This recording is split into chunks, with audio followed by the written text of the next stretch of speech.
go for my gun! He's going for my gun! Please just get back. Get off my gun! Sir, you're good. Get off my gun! Get off my gun! Get off my gun! All right, man. So where's the weed at? Now's a chance to be honest with me, partner. Okay. Sir, I can't believe this can't ruin my career, sir, I promise. The incident unfolds in Virginia when a police officer is attacked and taken hostage inside his own squad car. This escalated to a deadly officer-involved shooting in a McDonald's parking lot. Officials describe the event as a once-in-a-generation occurrence. Just when you think it can't get any crazier, the next clip ramps it up. When a police officer is attacked and taken hostage in his own squad car, leading up to a deadly officer-involved shooting. He's going for my gun! He's going for my gun! Please just get back. Get off my gun! Hold on to your coffee because this next bit is a doozy. During the confrontation, the suspect, Brandon Lemaine, attempts to disarm the Fairfax County police officer. The officer is visibly attacked and abducted, which is clearly captured on the body-worn camera footage. Buckle up because what happens next is even more jaw-dropping. Viciously, violently to disarm uniformed Fairfax County police officer. On top of that, he was literally abducted, taken hostage in his own marked police car. It happened on May 11th in Fairfax County, Virginia. Brace yourself, things are heating up. The altercation begins at a gas station where the stolen U-Haul, driven by Lemagne, was located by a license plate reader. When the officer approaches to investigate, Lemagne questions why he is being detained. Get ready, the tension escalates dramatically in the next sequence. A Fairfax County Police Department officer responded to a gas station. The responding officer approached the suspect, later identified as 38-year-old Brandon Lemagne. Can you handle more? Because here it comes. A struggle ensues immediately after the officer confronts Lemagne, who tries to snatch the officer's gun. The situation intensifies as the officer calls out on his radio that Lemagne is reaching for his firearm. Stay tuned. Things take a dangerous twist just ahead. After the officer approaches Lemagne, a fight breaks out. The officer calls out his radio, saying Lemagne is reaching for his gun. What? Sir, you're good. Get off my gun. Just when you thought it was intense, it gets even more chaotic. Amidst the struggle, Lemagne manages to open the officer's squad car. Both enter the vehicle, escalating the tension and danger of the situation. The officer repeatedly commands Lemagne to release his weapon. The next moment will have you on the edge of your seat. Sir, get off my gun. Signal 1! Signal 1! Just start off! Signal 1! Sir, you're not going to jail right now, right? Get off my gun. No, you're going to... I'm not going to...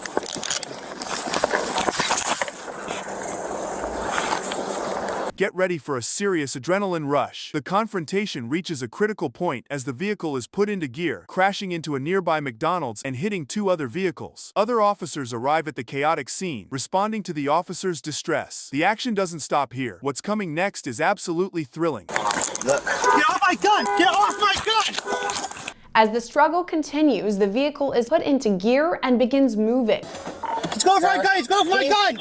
Please just get back. Get off my gun!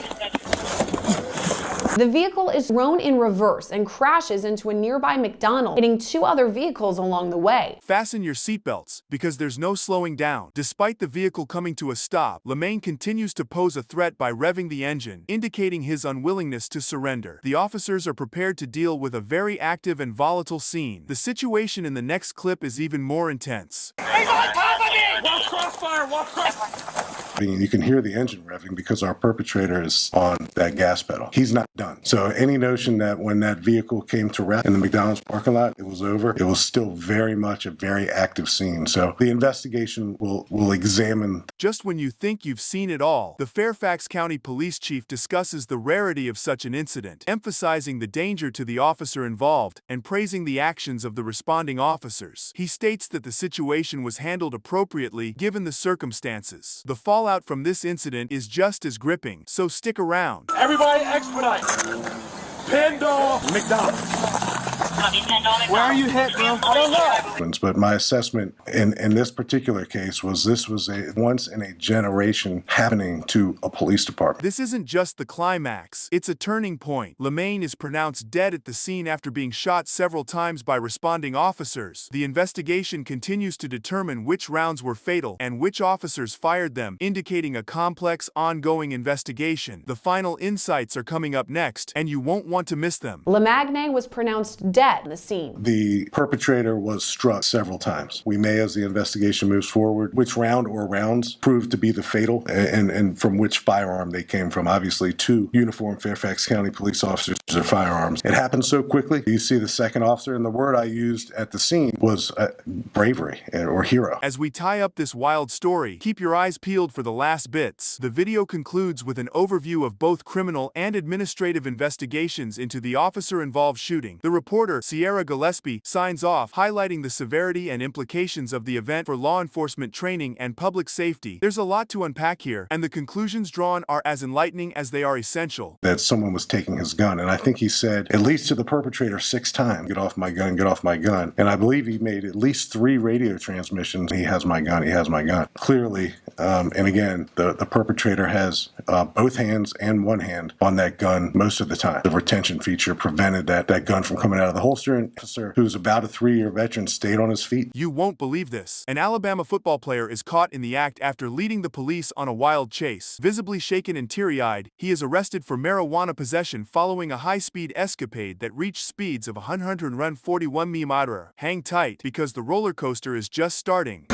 An Alabama football player breaks down in tears. He led cops on a high-speed chase, arrested on charges of marijuana possession. Sir, I can't believe this can't ruin my career, sir, I promise. Here comes the good part. Freshman defensive back Tony Mitchell finds himself in a pickle as police body cam footage captures his dramatic traffic stop on March 15th in Holmes County, Florida. He tried to shake off the police but ended up getting cornered. During the stop, he tried playing it cool by denying his flight attempt. Buckle up, the next clip is a doozy. Tony Mitchell and his wild traffic stop. Officials say Mitchell evaded police, driving at 141 miles per hour to escape. When officers finally caught up with him and pulled him over, he denied the escape attempt. You can't make this stuff up. As the officer starts sniffing around, literally, he suspects marijuana due to the unmistakable aroma emanating from Mitchell's car. Mitchell, caught off guard, fumbles with his words, prompting a stern warning from the officer about the severity of lying during the probe. Asserting his right to search the car, the officer prepares for a deep dive. Keep your eyes peeled. Things are about to get spicier. The officer asks Mitchell about marijuana for the first time. Do you have your medical marijuana card?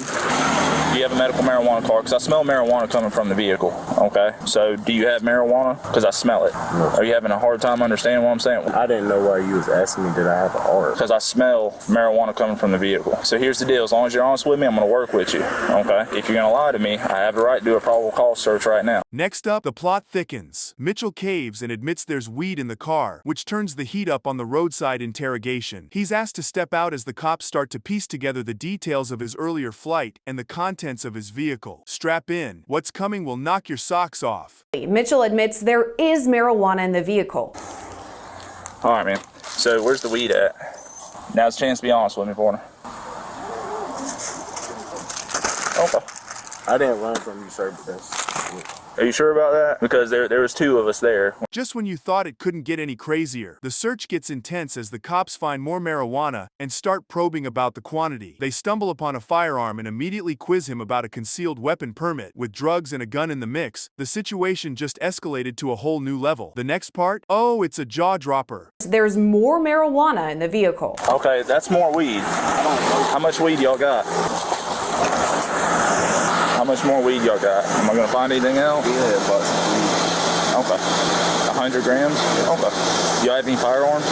It's on the side. Do you have a concealed weapons permit? It's not mine. Do you have a concealed weapons permit, partner? Grab some popcorn. This is getting emotional. Both Mitchell and his passenger, Christopher Lewis, are taken into custody, visibly shaken by the unfolding events. Mitchell particularly is a mess, breaking down as he's placed in the back of the squad car. The officers try to calm him, explaining his rights and the procedures that will follow. The intensity doesn't let up. Watch what unfolds next. Mitchell begins to cry. Can you put him in the back of your car? Wait, can you put him in the back of your car? You ain't under arrest right now. I'm just going to talk to you, okay? Listen, you're just detained, okay? I just got to read this to you. It's just our policy because you are in handcuffs, okay? The lieutenant here will answer any questions you may have, all right? All right, you do have the right to remain silent. Anything you say can be used against you in court. Mitchell tells investigators none of the marijuana is his. You'll want to see this twist. Amidst the chaos, Mitchell opens up about the decision to hit the gas, influenced by his passengers' encouragement. He regrets the decision, feeling out of his depth in such a high-stress situation. The officers give him a nod for his honesty, but remind him of the serious implications of his actions. Don't go anywhere. What happens next is even more revealing. Were y'all thinking about possibly running again on me whenever you turned down Indiana? If it was yours or sir, like, hey, Was he driving or was it you? I was driving. I wasn't. Yeah, I was driving. So, But like, what I was gonna say in this like situation before, and like what it was just telling me to go and like.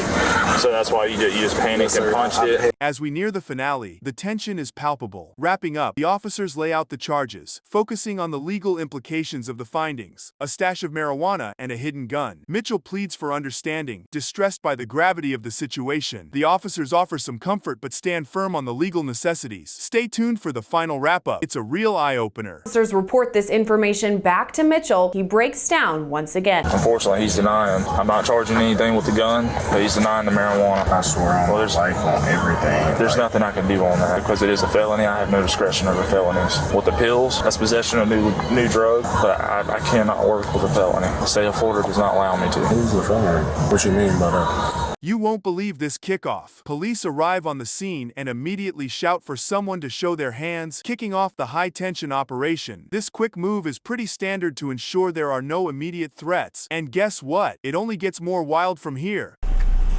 Show us your hands. Prior missing juvenile on a request for a subject named Tracy Connor as the caller.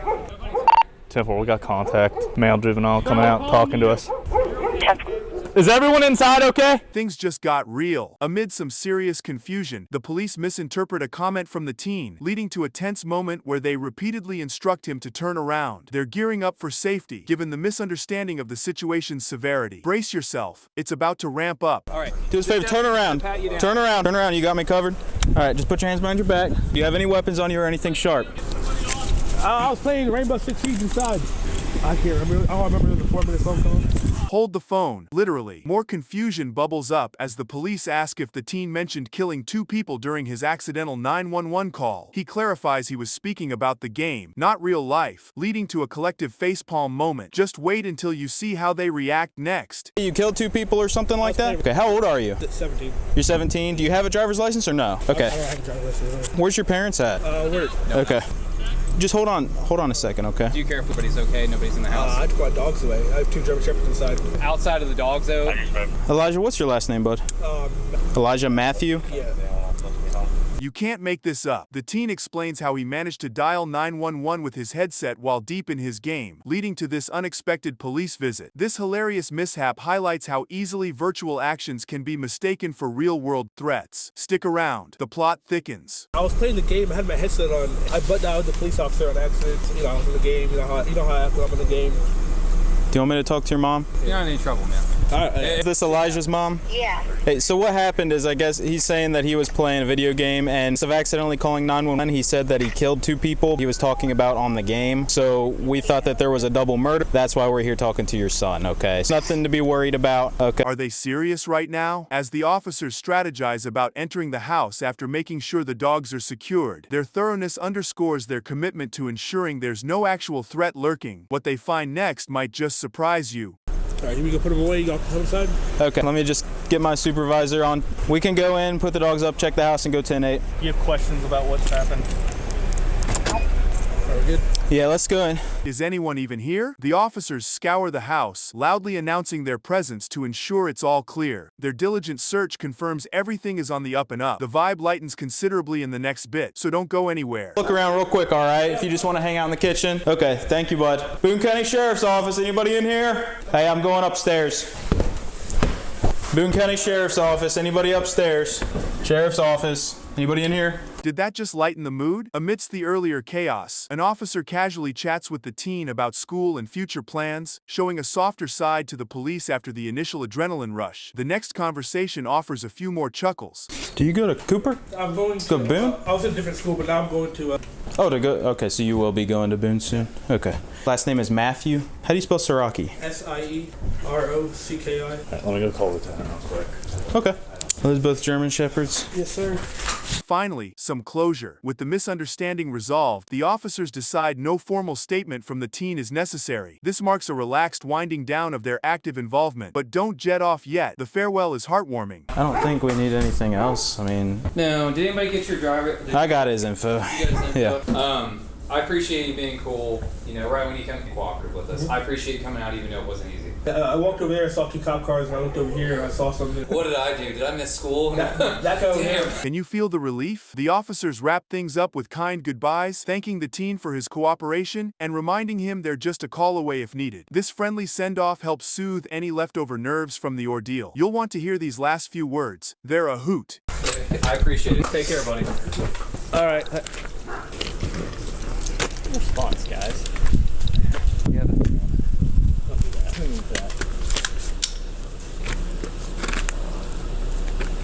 No worries. Alright, is he good? He's good. You didn't... Everything I saw was always already.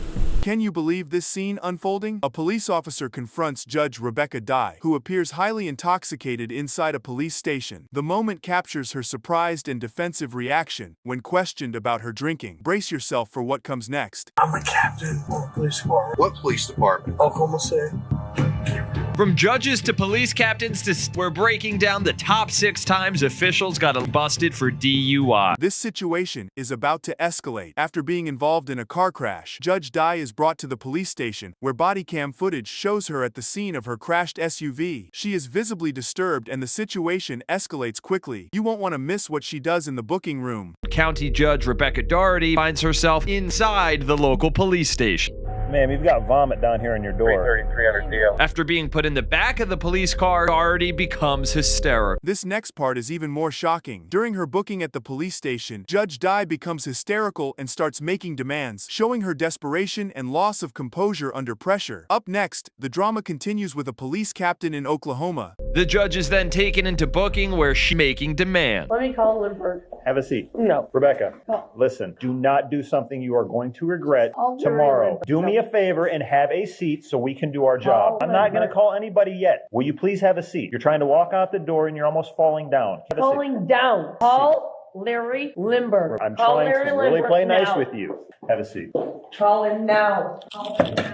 Things just took a turn for the worse. Police Captain James French from Oklahoma City is confronted by another officer after being found drunk behind the wheel. This moment highlights the tension and the refusal of Captain French to acknowledge his state. Watch how this unfolds. It's quite revealing. Back in your car. Drunk? No, the captain. Huh? A what? Captain. Of what? Don't reach in your pocket. Get back in your car. You been drinking tonight?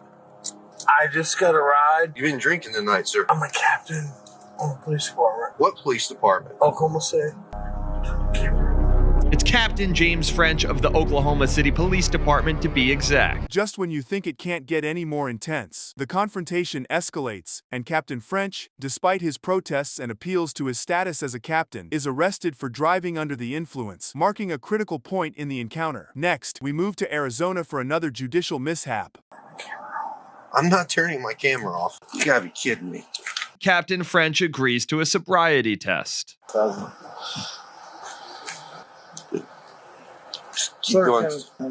I cannot, sir. Please. I know you're aware of our body cam policy. You know I cannot turn off this body cam. I'd like to talk to you. I can't do that, sir. Please. Please. Unbelievable, isn't it? In Prescott, Arizona, Superior Court Judge Sewell Hancock is stopped by police after reports of erratic behavior. The interaction reveals her surprise and discomfort at being questioned by the officers. Her attempt at a field sobriety test is up next, and it's a must-see. French was booked on driving under the influence of alcohol and is placed on administrative leave. Another judge was stopped by police. You know I'm a judge. Sure. You are? Yeah. Okay. For Yavapai County? Here's where it gets even more precarious. Judge Hancock struggles to perform the field sobriety test, providing a poignant example of a public official caught in a compromising situation. What happens when she takes the breathalyzer test might just astonish you. And you left the store, and now you're here. Okay, do me a favor and turn off your car so I can hear you. Perfect. So my next question to you, ma'am, is have you been drinking today? You haven't been drinking today. Are you having a medical condition today or a medical issue? Okay. I'm just trying to get my... So why'd you leave your wallet at the store? This next scene is quite telling. Judge Hancock's situation worsens after she fails a breathalyzer test, blowing a significantly high level, which leads to her arrest, highlighting the serious consequences of her actions. But that's not all. The drama continues with a sheriff in Michigan. When's the time you started? It already started. Oh, sorry. Things then go from bad to worse when Hancock does a breathalyzer test and blows a .219. You mind stepping on the vehicle for me, please? Okay. Do me a favor. Go ahead and turn around. Put your hands behind your back, please. Place you under arrest for driving under suspicion, DUI. I'm going to have you go in the back of my car. All right. And then we're going to go back to my station and do a few more tests. Okay, and then... Did that just happen? Sheriff Mark Lillywhite of St. Joseph County, Michigan, crashes his car while driving under the influence, leading to a detailed investigation at the scene captured by body cams. Watch how he handles the situation when asked to cooperate. Where this time, it's the sheriff who's in some hot water. So what happened tonight, sir? I know it's... That's Mark Lillywhite, the sheriff of St. Joseph County, Michigan. And Lillywhite has just crashed his car while... Whose car is this? That's the county's car. County's car? Okay. Yeah. So, I gotcha. This part is hard to watch. Following the crash, Sheriff Lillywhite refuses to cooperate with field sobriety tests or a breathalyzer, leading to his arrest and custody, showing his resistance and the officer's insistence on procedure. What follows is an eye-opener for how deeply these issues run. Body camera shows Lillywhite in the passenger seat of his car. What happened before you went into the ditch? Who was driving? I'm cold too. You've been drinking. You appear very intoxicated right now. So were you? I know. That's why I wasn't driving. I gotcha. The trooper takes the sheriff into custody. His blood alcohol level was .25. Lillywhite pleaded guilty to 2 misdemeanors, operating while intoxicated, and carrying a weapon.